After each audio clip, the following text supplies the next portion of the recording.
Hello, আসসালামু আলাইকুম everyone, welcome to my another blog. আশা করি তোমরা সকলে অনেক অনেক সুস্থ আছো এবং ভালো আছো।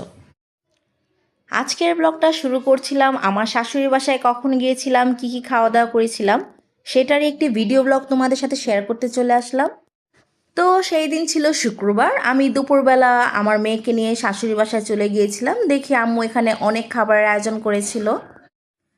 আমি তখন গিয়ে অলরেডি দেখি টেবিল সব কিছু গোছানো শেষ, তো আমি একটু ভাবলাম এগুলো একটু ভিডিও শ্যুট করে ফেলি।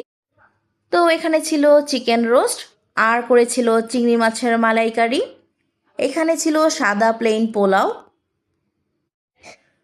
সাথে ছিল চিকেন টিকা আর ছিল সালাদ। এই প্রত্যেকটা খাবারই অনেক টেস্টি হয়েছিল, আমার কাছে ভালো লেগেছিল।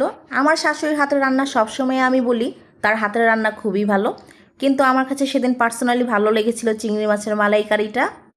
আর বাকি খাবারগুলোর কথা আমি নাই বা বললাম, কারণ আমার শাশুড়ির হাতে সবগুলো রান্নাই খুব ভালো হয়।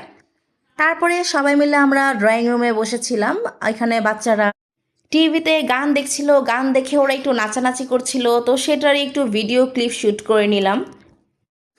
আমার মেয়ে আবার ওর চাচাতো বোনকে পেলে খুবই খুশি হয়, যা বলার বাইরে না। তো এখানে দুই বোন মিলে খুবই আনন্দ করছিল।